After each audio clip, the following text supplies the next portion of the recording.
We are turning our attention today to a remarkably complex and I think intensely compelling figure whose work really defined a very specific era of cinematic menace. I'm talking about the American character actor, Peter Greene. That's right.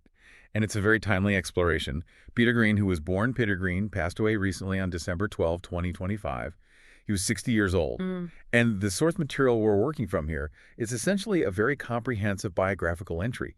It lays out his entire trajectory, the raw intensity he brought to his roles, and also the very substantial, often just overwhelming personal battles he was fighting off screen. So our focus for this exploration is pretty clear. We're going to analyze this material to really understand not just his filmography, but the powerful human story behind that face, that instantly recognizable on-screen presence. Because Right. Greene had such a profound and, well, an immediate impact on Hollywood, especially in the 1990s. It felt like he just exploded onto the scene.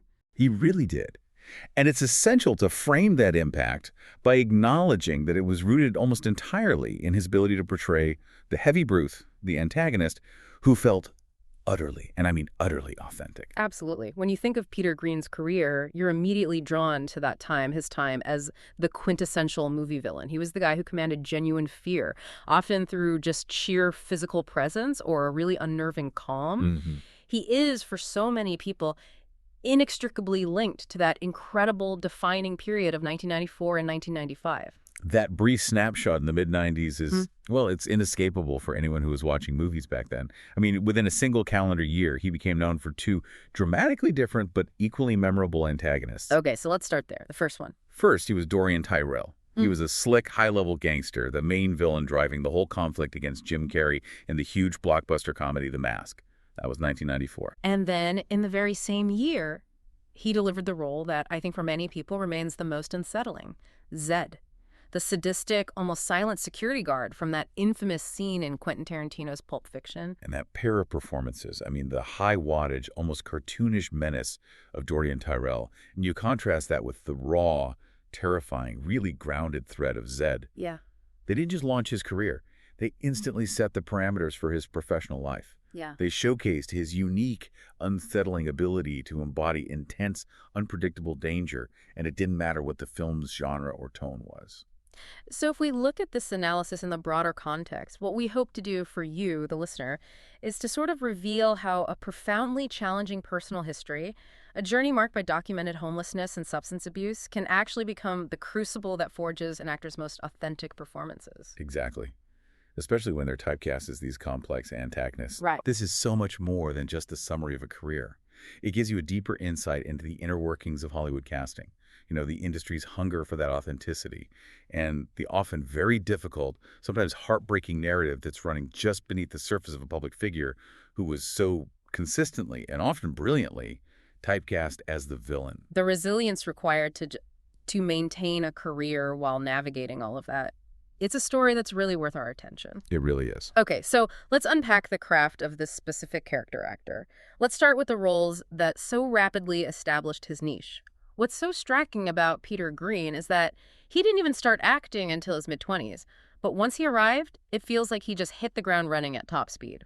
Well, the records show his official film debut was in 1992 in a low-budget indie film called Laws of Gravity. But while that was his formal entry, the sources really demonstrate that the bulk of his defining, career-cementing roles all happened in this very compressed 2-year window between 93 and 95. This rapid succession of roles just established him almost instantly as the go-to 90s antagonist. It's an incredibly dense period of work. In 1993, for instance, he gets a key villain role in the action thriller Judgment Night. He plays the character Sykes. And that role really positioned him as that gritty urban threat. But 1993 also gave us a critical and I think often overlooked counterpoint to that villain identity. And that's his work in the independent film Clean Shaven. Ah, yes. Here, he played Peter Winter, a character grappling intensely with schizophrenia. The sources highlight this role as a really early indicator that his intensity wasn't just about external menace or physical threat. He could bring that raw, internalized struggle and fragility to the surface, too. That's a crucial distinction to make. In Judgment Night, he's projecting all this threat outwards. But in Clean Shaven, he's portraying a profoundly uncomfortable internal instability. And that willingness to go to those dark, messy emotional places, whether as a villain or a damaged protagonist. It just suggests a deep capacity for accessing raw emotion. It does. And if we look at the difference between those two breakout roles in '94, The Mask and Pulp Fiction, Mm-hmm. we see that whole spectrum put to immediate commercial use. Right. As Dorian Tyrell, he's broad, he's physically dominant, almost theatrical in his villainy, especially, when he puts on the mask. It's a performance that uses his whole body, that wide grin, to convey this larger-than-life evil. But then you contrast that with Zed in Pulp Fiction. It's an entirely different kind of performance. It's so minimalist. He has very few lines, but he just radiates this quiet, horrific sadism. That scene, confined to the pawn shop basement, it relies entirely on the actor's ability to project absolute power and malice through stillness and just casual cruelty. And what's fascinating about Zed is the economy of the performance. The director gave him simple physical tools, the motorcycle, the baseball cap, the uniform in green, just imbued them with this pure, unsettling menace. He made the mundane terrifying. That's it. That's the definition of a character actor synthesizing a challenging past into a terrifying screen presence. He made the mundane terrifying. So after that defining year, 1995 just reinforces the archetype in several pretty high-profile projects. Beyond those iconic roles, 1995 saw him in Under Siege 2, Dark Territory as Mercenary Number 1. A physical, military-style threat. Yes. And then in The Usual Suspects, he appeared as Redfoot the Fence. And he was uncredited for that performance, but the sources note its inclusion because it just reinforces his omnipresence. He was in almost every major era-defining crime film of that decade. Directors knew exactly what they were getting. That particular look, right, that specific energy. Yes, that projected this pure, unvarnished criminal threat, the man operating in the shadows. So it raises an analytical question. Given how distinct his style was, what do the records show about the consistency of his typecasting? I mean, how frequently was he not the bad guy? The records show the typecasting was frequent, deep, and very intentional. He was repeatedly cast as either the main villain, a major supporting antagonist, or someone who was just fundamentally morally compromised. So some other examples. Well, if we look further into his career, in 1996, he played Cole Wilson in The Rich Man's Wife. Then years later, 2001, he was cast in Training Day as Detective Jeff, a corrupt narcotics officer. And that's a powerful distinction. He wasn't just cast as generic thugs. They were often men operating outside the law, or even more darkly, abusing their institutional power, like that role as the corrupt police detective. Precisely. And this identity it carried over seamlessly into his television work. The material references his appearance in the premiere of the FX series Justified. Right. And a reviewer, Scott Tobias, characterized him as a thuggish Peter Weller lookalike.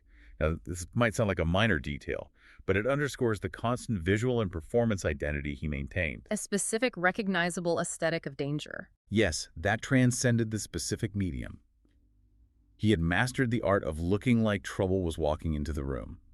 But, to avoid painting a picture of total creative confinement, the sources do point out moments where he attempted some versatility. He took a turn towards dark comedy in the 1997 film Kiss and Tell. And that move, that slight diversion, occurred under the direction of Jordan Allen, a filmmaker he collaborated with twice. After Kiss and Tell, they worked together on The Gentleman Bandit, which is also known as Gentleman B. Okay. And this collaboration is particularly fascinating, not just for the work itself, but because it really highlights the increasing difficulty of separating the professional craft from the personal struggles that were intensifying around that time. And before we fully transition into those deeply personal details, we should probably mention his significant role as Deacon, Martin Lawrence's nemesis, in the 1999 action comedy Blue Streak. That's a critical detail for his professional continuity. The source material reveals that the director, Jordan Allen, actually had to personally vouch for Greene to the producer, Tobe Jeffel. He had to vouch for him. Why? To ensure he got the role, even while Greene was known to be experiencing severe personal difficulties. That level of intervention tells us two things very clearly. First, his raw talent was so undeniable that professionals fought to keep him working. And second, that by this stage, his career was heavily reliant on professional support and goodwill to overcome the obstacles posed by his life outside of acting. Right. Now, connecting this professional trajectory back to the man himself, we have to delve into his early life and the considerable personal struggles that are documented in the sources. To really understand the origin of that raw, unflinching intensity he brought to those villainous roles, We need to acknowledge the challenging circumstances that molded him. And we must approach this with factual clarity and the sensitivity that the subject deserves, given the profound difficulties involved. The sources confirm his origins. Born Peter Greene, October 8, 1965, in Montclair, New Jersey, and he grew up as one of 3 siblings. However, the biographical details quickly pivot to a very turbulent, disruptive adolescence. The records confirm a detail that really speaks volumes about his early resilience and independence. He ran away from home at the incredibly young age of 15. 15. And following that dramatic break, he was homeless for a period of a few years. To survive on the streets for years, starting as a teenager, that requires a degree of resourcefulness, self-reliance, sheer toughness that most of us just never have to contemplate. That level of formative hardship is a profound context for any later professional intensity, especially in roles that require a deep understanding of being an outsider or a threat. Absolutely. And the fact that he didn't even start pursuing an acting career until his mid-20s, finally getting those initial roles in the early 1990s, it means he had already navigated years of significant life-defining struggle before he ever stepped onto a film set. He wasn't drawing on acting classes for his grit. No, he was drawing on lived experience. And what's particularly illuminating and tragic is that the very period of his greatest professional success, that mid-90s time frame that gave us Zed and Doreen Tyrell, it overlapped directly with the height of his documented substance abuse issues. The success and the personal crisis were happening at the exact same time. The records show he struggled intensely with heroin and cocaine addiction all through the 1990s. This is where we see the direct material consequences. The sources don't shy away from detailing the specific toll this took on his ability to sustain his work, particularly during that collaboration we mentioned with director Jordan Allen on The Gentleman Bandit. Right. That situation serves as a stark, concrete illustration of the gravity of his struggle and the chaos it created. We know that following arrests for drug-related crimes in 1998, Allen had to take these extraordinary, almost unprecedented measures during the filming. What did he have to do? He was compelled, out of professional necessity, to essentially put the actor through a period of mandatory rehab just to ensure the completion of the film and secure his performance. So in the middle of a shoot. In the middle of a shoot. And the chaos continued to escalate even then. The sources contain a remarkable and deeply sad anecdote. Allen at one point entered Greene's trailer and found him using heroin alongside another actor, Mike Starr. Wow. This isn't just a matter of difficult behavior. It speaks to the extreme grip the addiction had, overriding his professional obligations, his immediate physical safety. And the severity of the addiction eventually damaged his primary instrument, his voice. The source material reveals that the drug abuse had caused vocal problems so severe, likely hoarseness, raspiness, and inability to maintain consistent delivery, that Allen was ultimately forced to make a drastic and very expensive decision. What was that? He had to replace Greene's voice entirely in post-production. The entire voice track. The whole thing. This specific detail is critical because it moves past these general statements about drug problems, and it shows the direct, profound, quantifiable cost to the production and to his physical health. Replacing a lead actor's voice in post-production is a major financial and logistical hurdle. It underscores both the depth of his professional crisis and the remarkable commitment of the director to try and save the performance, despite these incredible obstacles. And just stepping away from the career struggles for a moment, the records also confirm that Peter Greene had one son. This provides a brief but vital personal detail that reminds us of the life he was fighting to maintain outside of these very public battles. Despite the staggering, documented personal challenges, one of the most remarkable aspects of Peter Greene's narrative is his sheer professional resilience, his continued presence in the industry. The man never truly stopped working, even when the type of work available to him necessarily shifted. That consistent character work is a testament to the fact that his specific talent for embodying menace and danger remained highly valuable. Even as the role shifted more towards supporting parts in episodic TV or direct-to-video films later in his career, his physical type was always in demand. So if we examine his television work from the mid-2000s onward, we see a pattern of activity. He was a main cast member in that short-lived 2007 crime drama, The Black Donnellys. Right. He played a key member of the Boston Irish mob, a guy named Derek Timothy Dokie Farrell.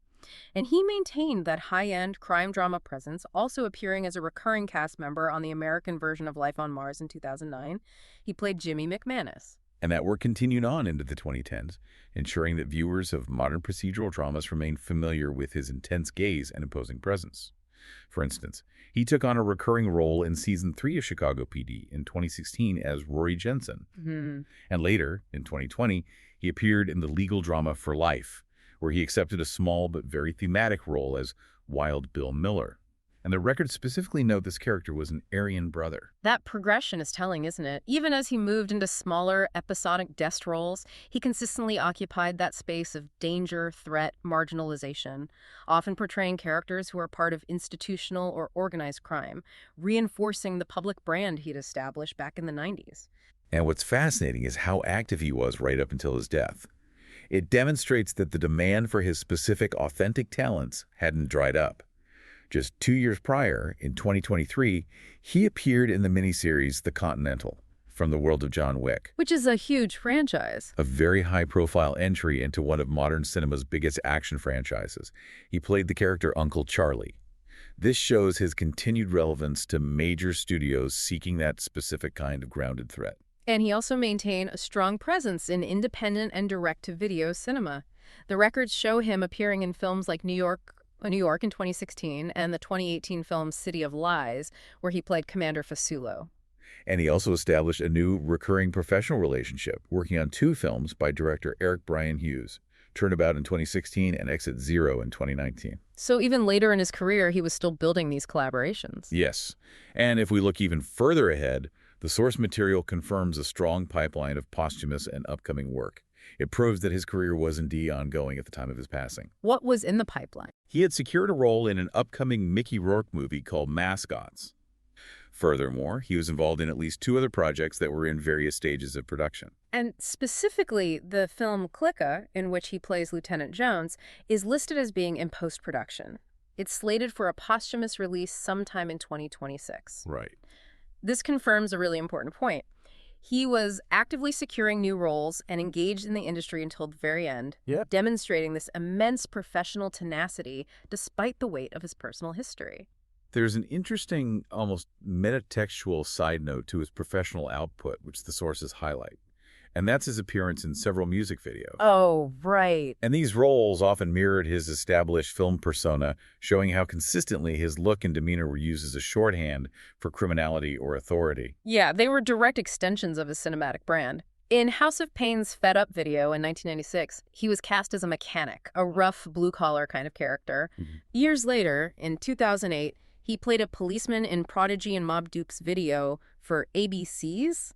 And then quite recently, in 2022, he played the authoritative big boss in R.A. the Rugged Man's Dragonfire. So it confirms his visual brand just transcended the film industry. He became shorthand in popular culture for a specific kind of compelling danger. Exactly. Now we must address the facts surrounding his death, and we need to handle this information with the clarity and sensitivity it demands, reporting only the confirmed details that are available in the source material. Peter Greene died on December 12, 2025. He was 60 years old. The records confirm he was found in his Lower East Side apartment in Manhattan, New York City. And the details regarding the discovery of his body are specific. They're based on information provided by the neighbor who discovered him. Okay. And what did the neighbor report? The neighbor reported finding Greene lying on the floor, face down, facial injury, and blood. This level of detail, which is included in the sources, gives us the factual, tragic circumstances of his passing as they were recorded. And there is a confirmed detail from the scene concerning a note that was found. That is correct. The source material confirms the existence and the precise content of this note, which contained a very specific and highly charged claim. I'm still a Westie. I'm still a Westie. So if we connect this to the broader picture of his life, what does the available context suggest about this final cryptic statement? Well, the reference points towards a specific identity or association from his past. The context doesn't offer any further speculation on the deeper meaning of that statement or the ultimate cause of death, which is not confirmed in the material we have. Right. It simply reports the confirmed detail of the note's existence and its content. And it appears to be a powerful final statement regarding his sense of belonging or identity, possibly referencing a past association or street history that ties back to those challenging early years. We're strictly adhering to conveying only the information provided in the sources here. Of course. So what does this all mean when we synthesize the life and the complex career of Peter Greene? We are left with this powerful dual narrative.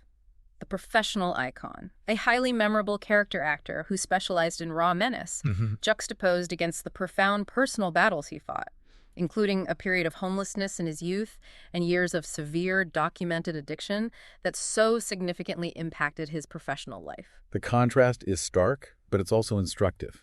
Here was an individual who, despite running away from home at 15 and navigating profound hardship, enters the acting world relatively late and is immediately seized upon by major directors.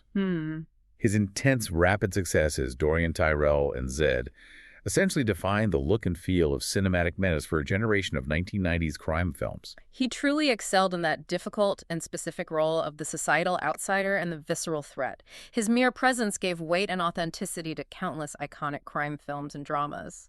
Directors didn't need him to act like a villain. They needed him to embody a recognized strain of danger. Yeah. And that's why his type endures, and why this story is so compelling.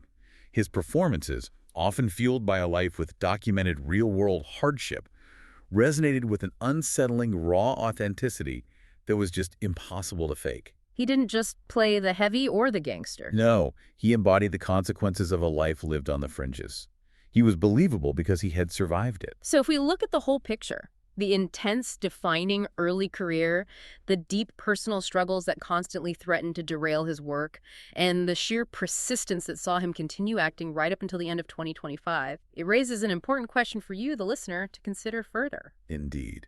We must reflect on how frequently Hollywood's casting of intense, authentic villains inadvertently draws on actors who have navigated profound real-life struggles like homelessness, poverty, addiction, to achieve that unsettling, genuine sense of danger. And what does this reveal about the human cost? Yes, exactly.